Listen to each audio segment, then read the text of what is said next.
मेरा नाम दिया है। मैं मध्य प्रदेश के एक कस्बे में रहती है। मेरी उम्र 22 वर्ष है। मैं दिखने में एकदम अप्सरा सी लगती हूँ। स्कूल समय में जब मैंने जवानी में कदम रखा और शरीर का विकास हुआ, मेरे अमरूद कपड़ों में से बाहर निकलने को बेकाबू होते प्रतीत होता था। चलते वक्त अगले और पिछले भाग देख कस्बे के जवान लड़कों से लेकर अधेड़ मर्द भी आहें भरते थे। कई बार तो उसे देख कटाक्ष भी करते थे, लेकिन इन सब से अनजान मैं अपनी पढ़ाई पर ध्यान देती थी। कस्बे में मेरे पिता बहुत इज्जतदार व्यक्ति थे, तो किसी ने गलत हरकत करने की कोशिश नहीं की। शहर में मैंने गर्ल्स कॉलेज में आज से स्नातकी करने के लिए दाखिला लिया। कॉलेज में मेरी दोस्ती सहपाठी लड़कियों थी। उनमें कई तो बोल्ड, कुछ चालू भी थी जो मस्त वाली पुस्तकें भी पढ़ा करती थी। बॉयफ्रेंड से भी मिलती थी, लेकिन मैंने किसी पर ध्यान नहीं दिया। लेकिन इन सबको देख सुनकर मेरी काया उत्तेजित जरूर होती थी। मेरी सहेली टीना, जो मेरे ही साथ रहती थी, मुझसे कहती थी मेरे साथ घूमने चल, एंजॉय करेंगे मिलकर। पर मुझे शहर में सब अनजाना सा लगता था, तो चाहकर भी कभी नहीं गई। उसकी दोस्ती एक लड़के से थी, उसके साथ घूमती रहती थी। मैंने कभी उसकी हरकतों पर ध्यान नहीं दिया, लेकिन मेरे शरीर के खिंचाव मुझ में बेचैनी सी भर देते थे। आईने के सामने अपने आप को देखकर लजने लगी थी। ऐसे ही एक दिन टीना घर पर नहीं थी, तो उसके द्वारा लाई मस्त वाली किताब को पढ़ने की इच्छा हुई और फिर कहानी पढ़ने लगी। उसे पढ़कर पहली बार आनंद महसूस किया था मैंने।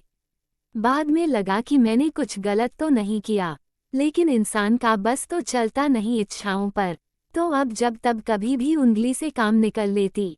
मेरे स्नातकी का प्रथम साल था। एक दिन कॉलेज के लिए घर से निकली तो हल्की बूंदाबांदी हो रही थी। आगे मोड़ पर अजय नाम का लड़का, जो अक्सर मुझे पान की दुकान पर खड़े होकर देखता रहता था, वो मेरे ही घर के पास रहता था, लेकिन मुझे देखने पान की दुकान पर रोज खड़ा होता था। कभी उसने कोई कमेंट या गलत हरकत नहीं की। देखने में अच्छा और स्मार्ट था, मुझे देखकर मुस्कुरा दिया करता था। मैंने कभी कोई प्रतिक्रिया नहीं की थी। आज टीना साथ नहीं थी। थोड़ा आगे निकलते ही वो अपनी बाइक लेकर मेरे पास आया।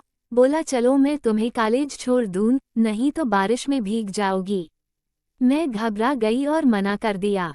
उसे मेरा नाम मालूम था। बोला, दिया बैठ जाओ, मुझ पर भरोसा करो। मैंने सोचा कि यहाँ लोग तमाशा देखेंगे और बारिश भी तेज होने लगी थी। मैं उसके पीछे बैठ गई। उसने मुझे कॉलेज छोड़ दिया और बाय कहकर चला गया। मुझे थैंक्स कहने का भी ध्यान न रहा।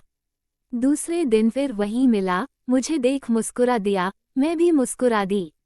मुझे शायद वह अच्छा लगने लगा था। अगर उसे नहीं देख पाती तो बेचैनी सी होती थी। एक दिन फिर अकेला पाकर बाइक लेकर मेरे पास आया और मेरे पास आकर रुक गया, और मैं स्वयं ही बिना उसके कहे उसके साथ बैठ गई। बाइक आगे बढ़ाकर अजय ने कहा, मेरे साथ एक कप कॉफी पियोगी? मैं कुछ नहीं बोली। उसने एक रेस्टोरेंट पर बाइक रोकी। मैं उसके साथ मंत्रमुग्ध सी अंदर गई, टेबल पर बैठ गई। मुझे घबराहट सी हो रही थी। वो बोला, दिया घबराओ मत, मैं तुम्हें थोड़ी देर बाद कॉलेज छोड़ दूंगा।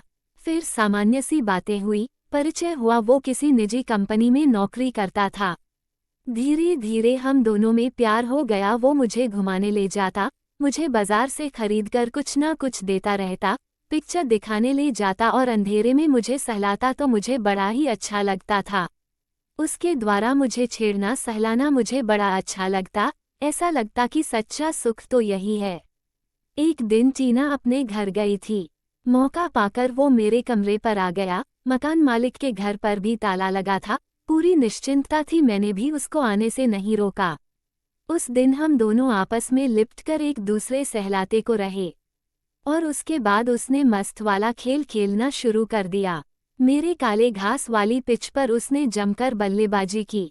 पहले तो मुझे काफ़ी तकलीफ हुई, लेकिन उसके बाद मुझे भी इस खेल में मजा आने लगा और मैंने उसका जमकर साथ दिया।